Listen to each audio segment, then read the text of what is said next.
This is Miss O. Reed's Flush, Chapter 5. Everybody was quiet at breakfast the next morning. Mom said she was taking Abby shopping. I told her I was going fishing again, which was a possibility. First, though, I had to have another talk with my father. I wanted him to know that Mom had mentioned the D word. Surely that would shake him up enough to come home.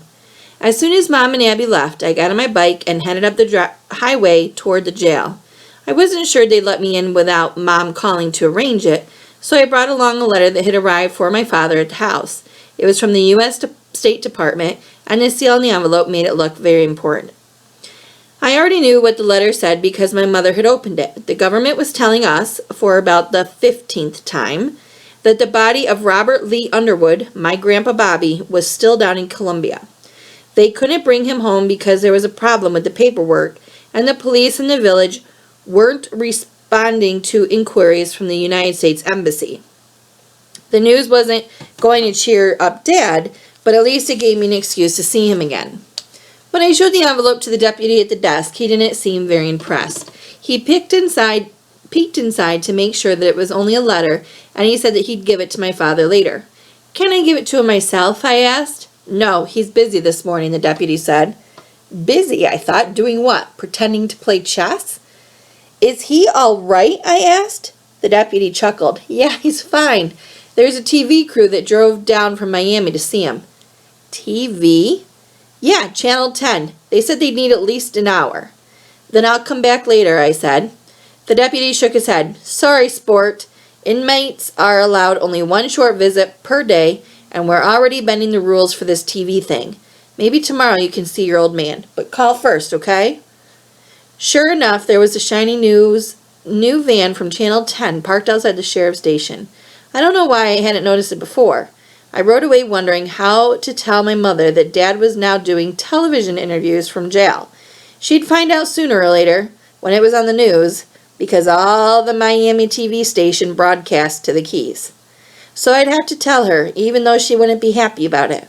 Maybe Dad thought of himself as a political prisoner, but Mom thought he was being a selfish jerk.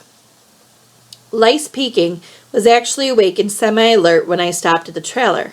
Shelley wasn't there, which was sort of a relief and a disappointment at the same time.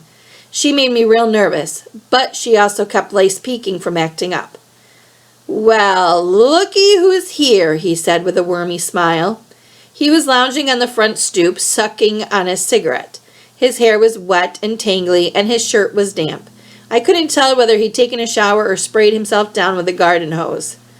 "So, how's the jailbird?" he asked. "Oh, that's real funny." I didn't appreciate him talking about Dad. It was different when Abby did it because she was family.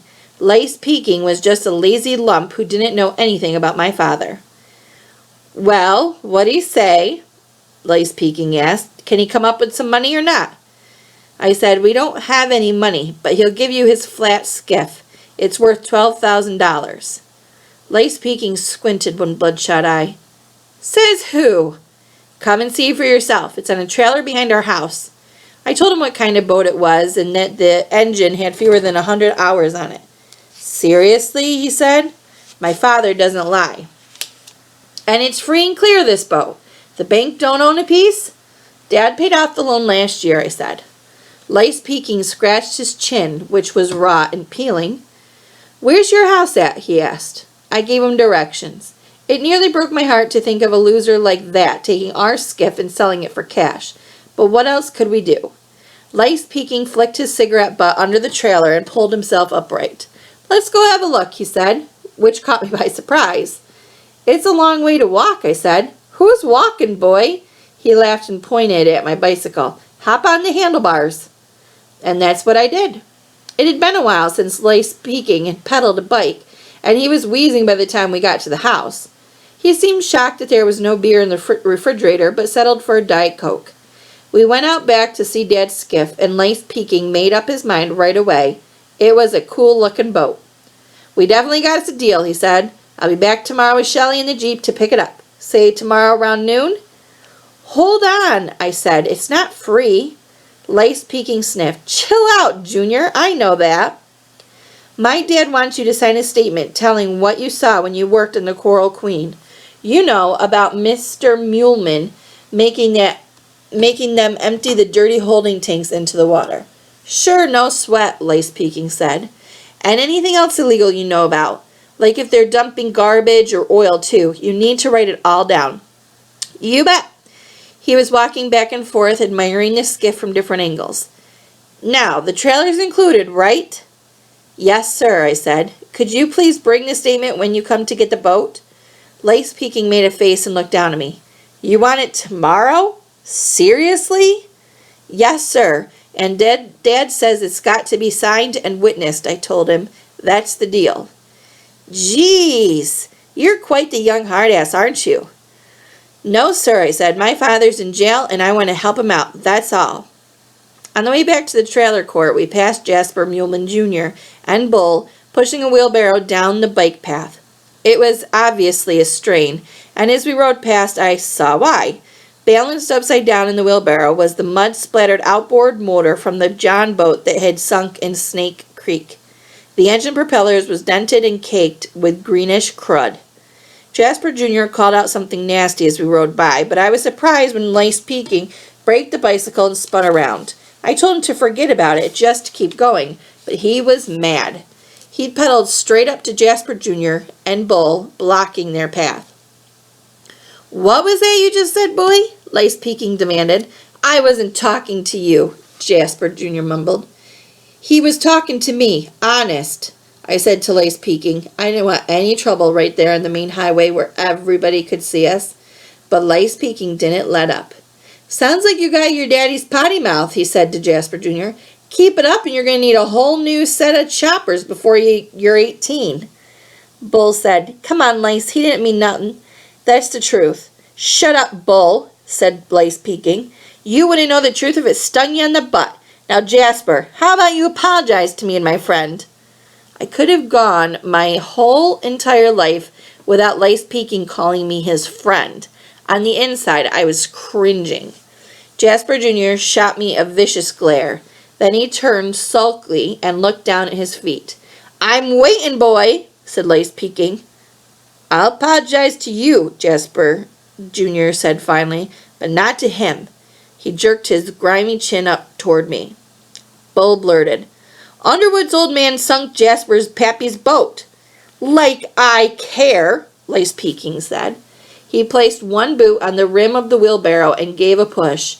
It turned over sideways, toppling the outboard motor with a crunch onto hard asphalt. A gush of oily gray fluid spilled from the cracked cowling. Bull groaned. Jasper's jaw fell open. Don't call people names, Lice Peking said. It ain't polite. Then we rode away. That night, after dinner, Mom put on a CD by a singer named Sheryl Crow. One of the songs was called My Favorite Mistake, and my mother liked to joke that she could have written it herself about my dad. This time, though, she didn't smile when the song came on. I was going to tell her about Dad doing the interview with Channel 10, but I decided to wait until she was in a better mood. I didn't tell my sister either because she'd get ticked off and start throwing stuff around her room. Abby has a hot temper. Around 10:15, Mom turned off the stereo, which gave me a hug and went off to bed. I was pretty tired, but I stayed up reading a skateboard magazine and kept one eye on the clock. At exactly midnight, I crept down the hall and tapped on Abby's door. She was wide awake and ready to go. We snuck out through the kitchen and got our bicycles from the garage.